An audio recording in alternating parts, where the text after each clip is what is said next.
Welcome to Hot Soup Stories. In Willowbrook Village, everyone knew two things for certain.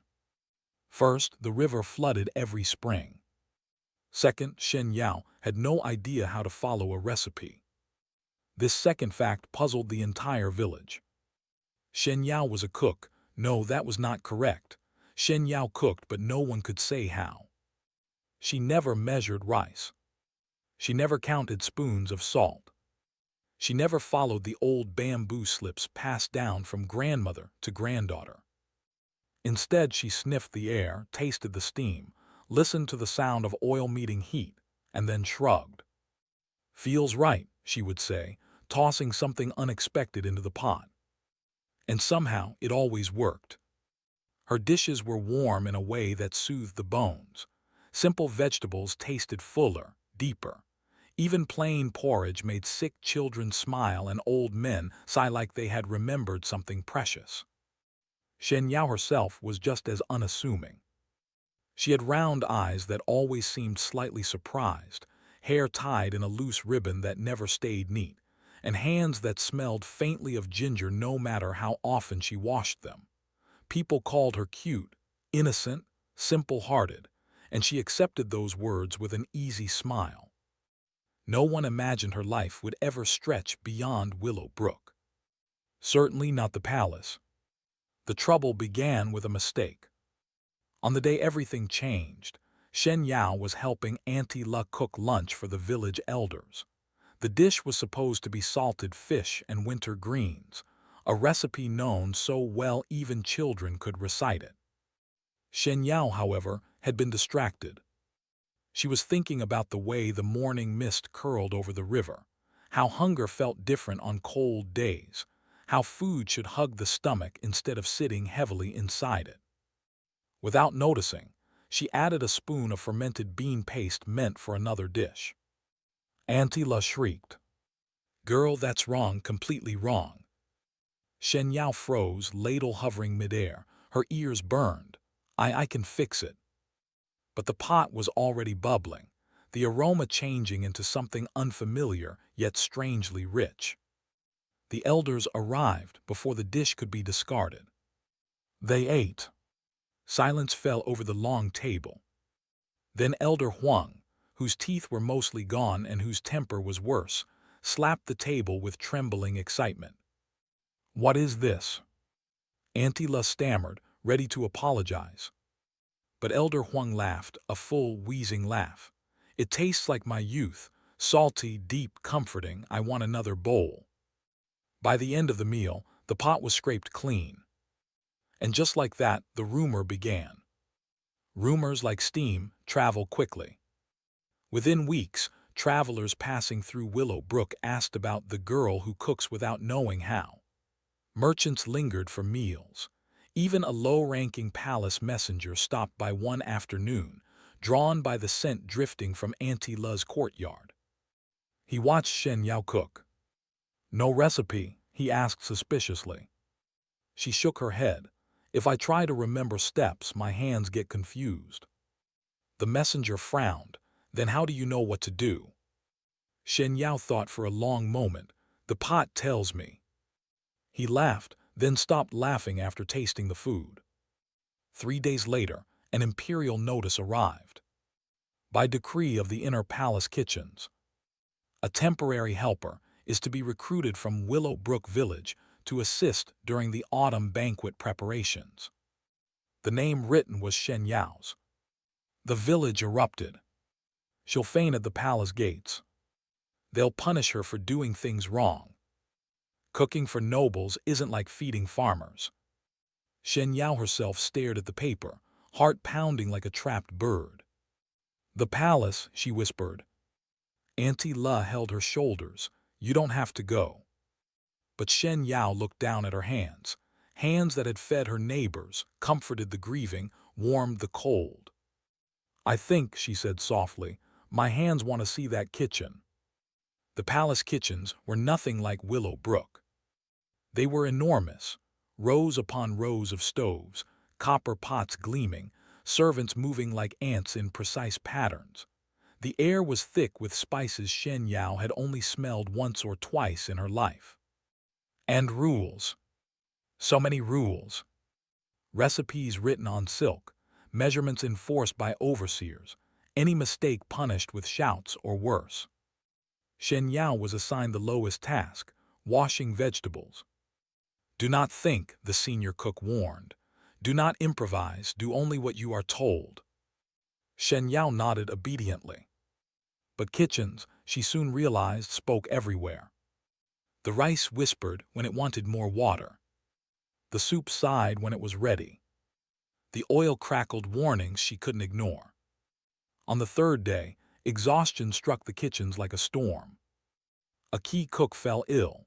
A dish for the emperor's tasting was left unfinished, braised tofu with mountain mushrooms, delicate and timing dependent. The overseer panicked. Anyone who has cooked this before? No one answered. Shen Yao hesitated. She had never cooked it. But the pot was already warm. I can try, she offered timidly. Laughter burst out. You, a vegetable washer. The overseer glanced at the ticking incense clock and cursed. Fine. If it's bad, you'll kneel all night. Shen Yao stepped forward, heart hammering. She smelled the broth. Frowned. Added a splash of something no recipe mentioned.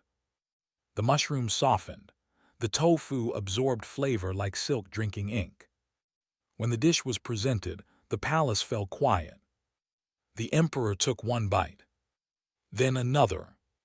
Who made this? He asked. No one dared answer. Shen Yao knelt, forehead touching the floor. I did, she whispered. The emperor smiled. Tell the kitchens, he said calmly. I want this dish again tomorrow. And just like that, the girl who cooked by guessing stepped onto a path no one could have predicted.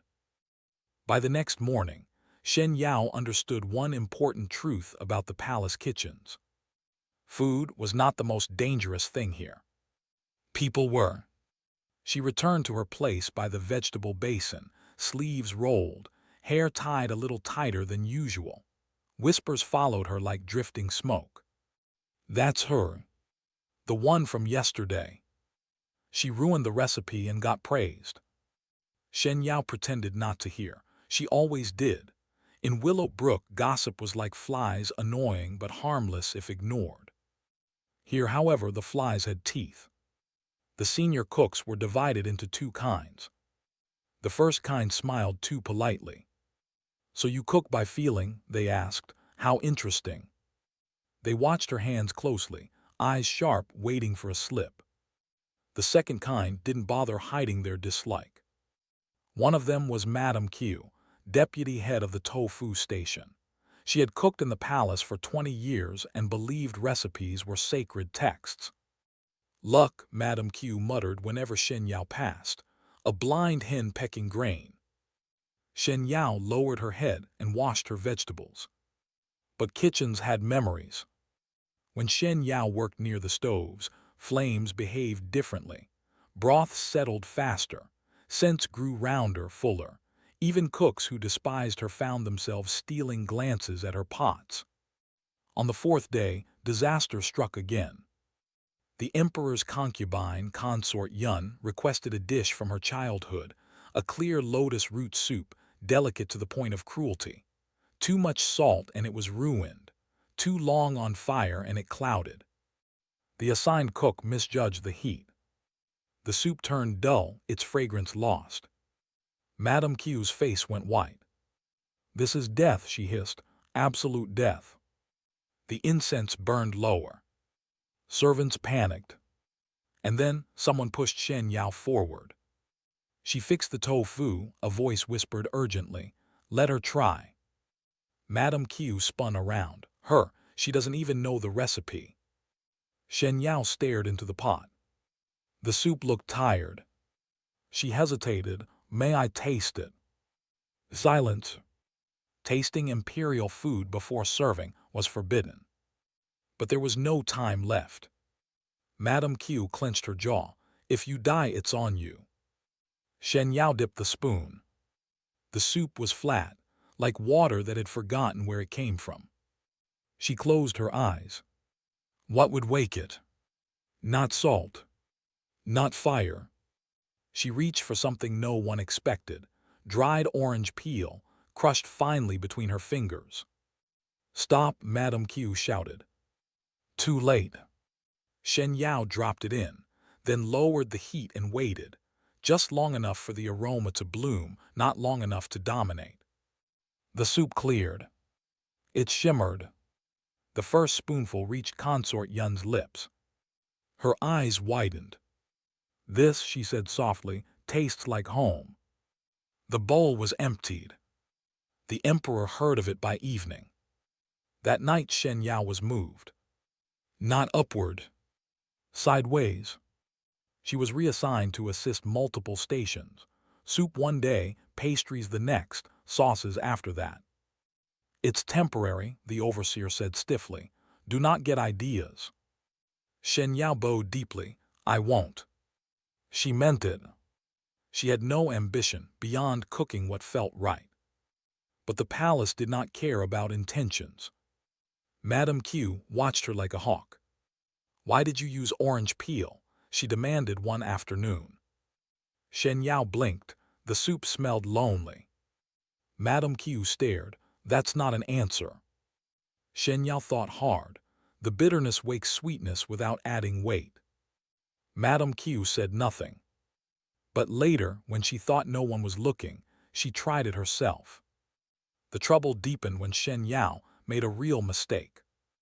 During a trial dish for the emperor, steamed river fish, she misjudged the ginger. Too much. The scent was sharp, almost rude. A gasp ran through the kitchen. Someone smiled. Madame Q crossed her arms. There, finally. The dish was served anyway. It had to be. The emperor tasted it. Paused. Then laughed. This fish, he said, amused, cuts through heaviness like a blade. Serve this after rich dishes. The mistake was recorded as a new balanced dish. That night Shen Yao sat alone, staring at her hands. Why did wrong keep becoming right? Not everyone was amused. A young cook named Li Wen, talented and proud, had trained for years to earn a chance at the emperor's table. Shen Yao's rise felt like mockery. She doesn't even know what she's doing, he whispered to others. This is insulting. So he tested her. During a busy evening, he quietly switched 2 jars, salt and sugar. Shen Yao didn't notice. She tasted the sauce. Frowned. Added vinegar. A splash of wine. Something earthy. The dish went out. The emperor declared it unexpectedly lively. Li Wen went pale. That night he realized something terrifying. Shen Yao was not careless. She was listening. Rumors shifted. She guesses, but heaven guides her. No, she cooks with fate. They say the pots speak to her. Shen Yao heard none of this. She was too busy trying not to cry from exhaustion. The palace kitchens did not sleep, neither did she. Her innocence began to crack, not into bitterness but awareness. When servants bowed too deeply, she noticed fear. When overseers smiled too fast, she sensed danger. Food, she learned, was power. And she was holding a great deal of it without meaning to. One evening, a sealed order arrived. A private dish, to be prepared by Shen Yao alone. For the emperor. Her hands trembled. Cooking alone meant no witnesses. No protection. She stepped into the small inner kitchen, incense lit, ingredients laid out. No recipe. Just silence. Shen Yao breathed in. What do you want to eat? She whispered, not to the emperor but to the room. The fire answered. And somewhere beyond the palace walls, the village girl who once cooked for neighbors crossed a line she could never uncross. The inner kitchen was smaller than Shen Yao expected. No shouting. No running feet. No clatter of dozens of stoves competing for attention. Just one fire, one table, and a silence that pressed against her ears. The sealed order lay open beside the ingredients.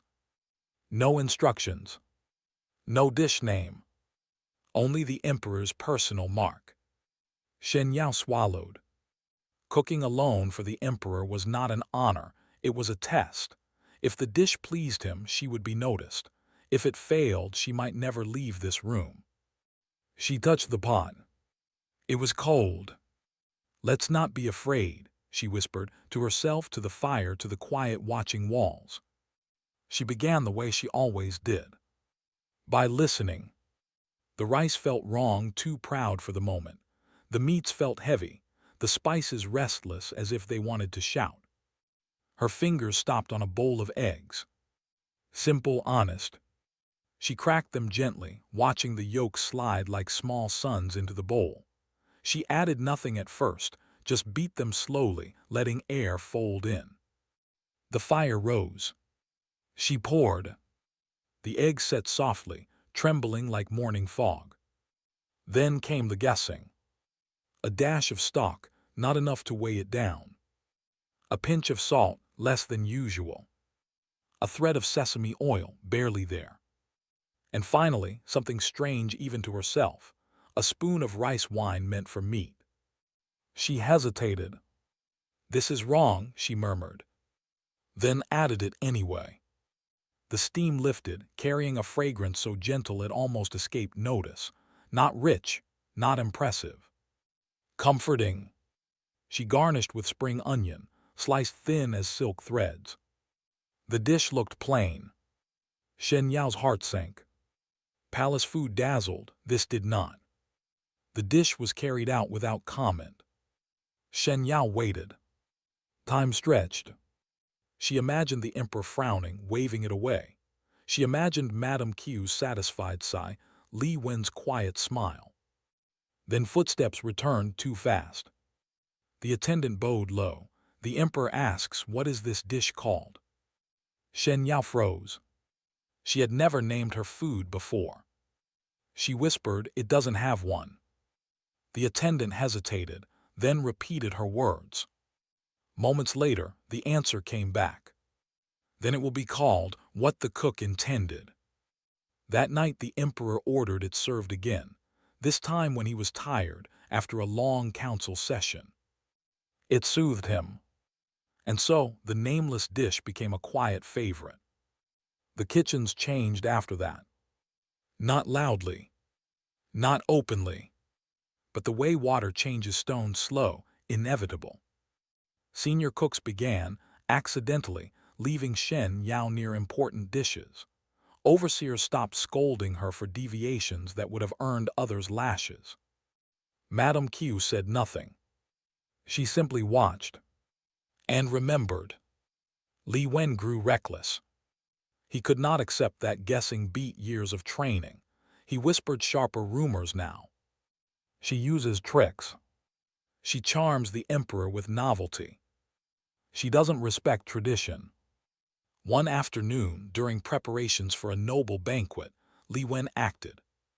He sabotaged the broth Shen Yao was tending, adding too much dried chili, then quietly slipping away. The scent hit her like a slap. Her eyes stung. This was not a gentle error, this was destruction. Shen Yao stared at the pot. If she discarded it, she would be blamed for waste. If she served it, someone would suffer.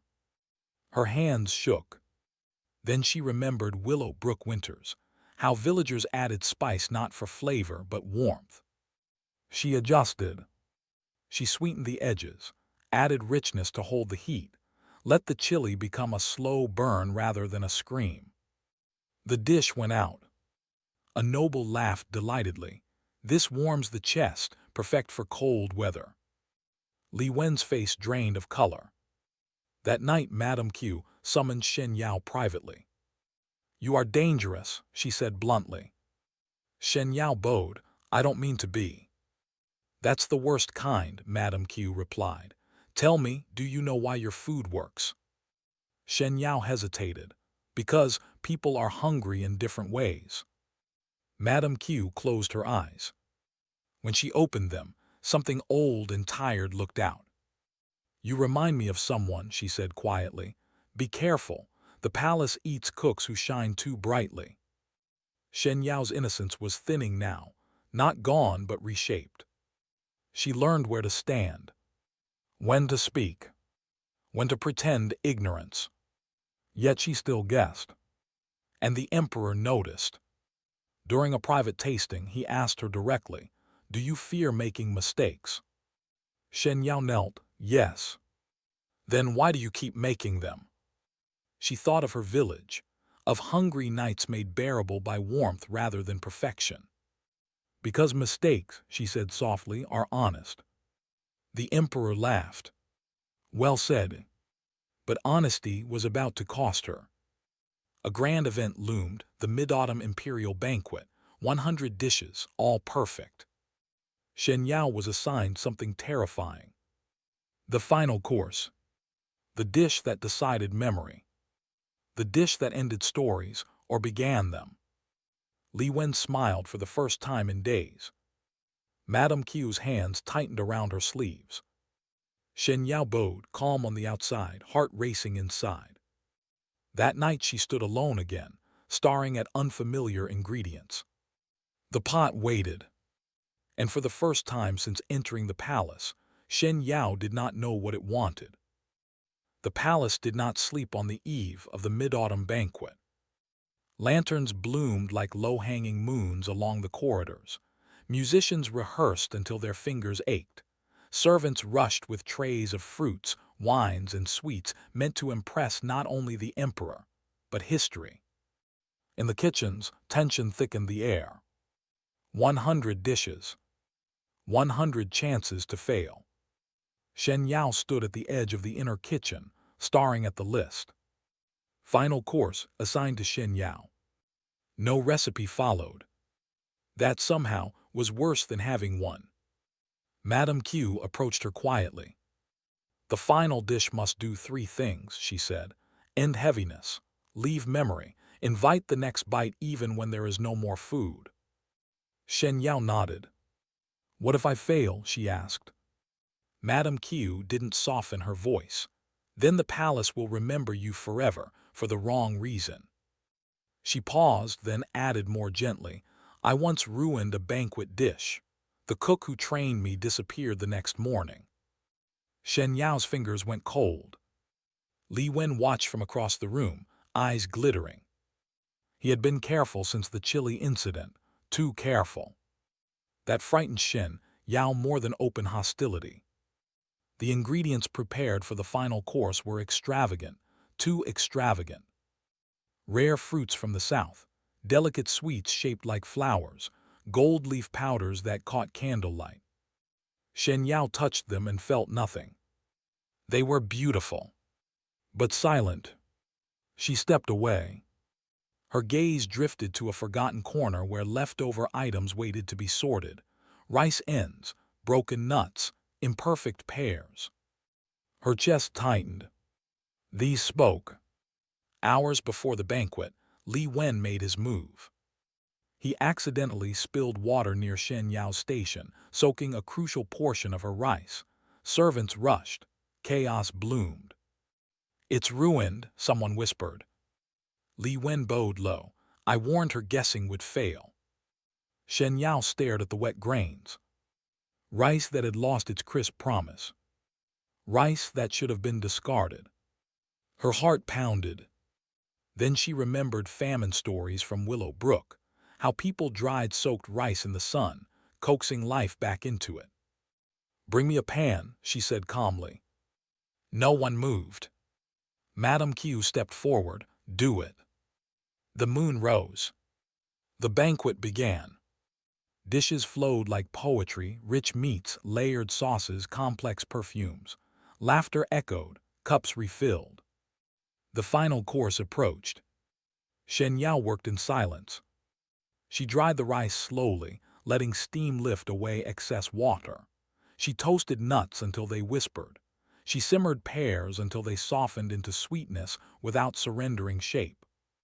She added nothing precious, only care.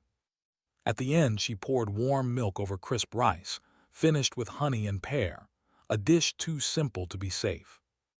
Her hands shook. The final course was served. A hush fell, not because of its grandeur but its plainness. The emperor lifted his spoon. A pause. Then something unexpected. He closed his eyes. The hall waited. "This," he said finally, "is what remains when celebration ends." He ate every bite. So did the court. Conversation resumed, softer now, gentler. Nobles leaned back, satisfied but not burdened. Li Wen's face twisted. Madame Q exhaled for the first time that night. After the banquet, Shen Yao was summoned. She knelt before the emperor beneath the moonlit eaves. "Why such a simple dish?" he asked. Shen Yao answered honestly, "Because even joy needs rest." The emperor nodded. "You have fed my people," he said, "and me." A decree followed. Shen Yao was to remain in the palace kitchens permanently, with freedom to cook as she saw fit. Li Wen was reassigned the next morning. Far. Madame Q bowed deeply to Shen Yao, not as superior but equal. "Do not lose your listening," she said. Shen Yao smiled, eyes shining. "I won't." That night, alone again, Shen Yao cooked a small pot of porridge. Not for the emperor. For herself. The moon watched. And in the quiet, the village girl realized she was no longer merely guessing. She was choosing.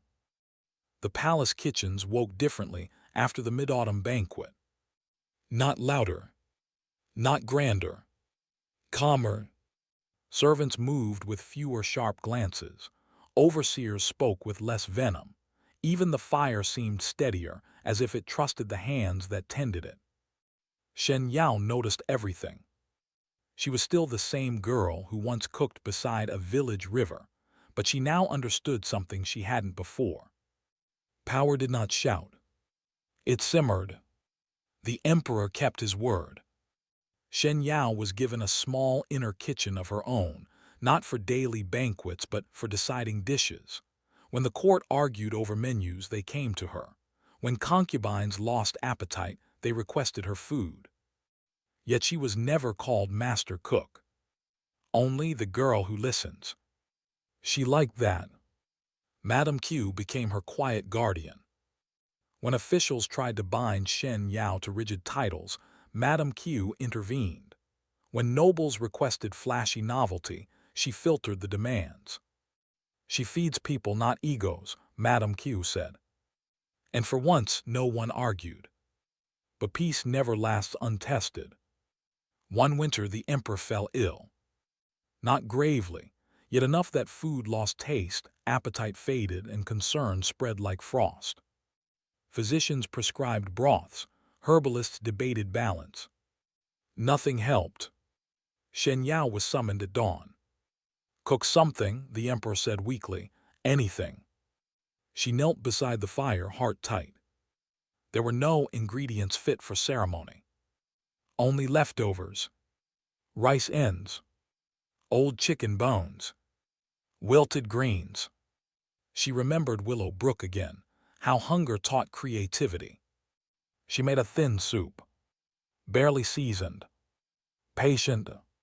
The emperor drank it slowly. Then asked for more. Color returned to his face.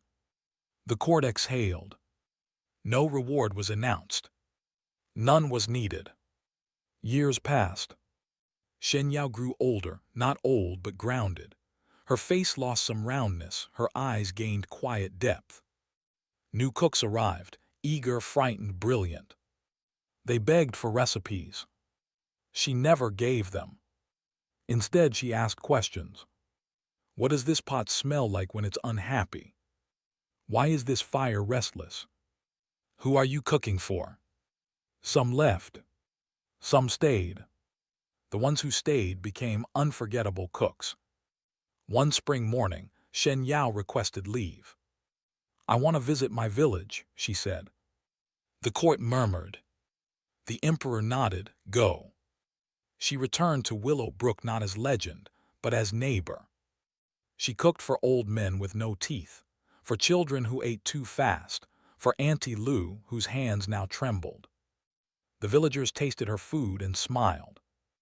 It tastes the same, they said. Shen Yao smiled back. When she returned to the palace, she brought nothing fancy. Only a bundle of dried herbs from the riverbank. She added them quietly to a pot one evening. The emperor noticed. This reminds me of my childhood, he said. Shen Yao bowed. That was her greatest success. In time, the emperor ordered something unusual. Write down your dishes, he commanded. Shen Yao hesitated. Then she wrote, not recipes but notes. Listen before you add. Taste when unsure. Leave room for the eater. The book was stored in the palace archives. Scholars argued over it for generations. They never fully understood it. That pleased her. On her final night in the palace kitchens, Shen Yao cooked one last dish. The same eggs.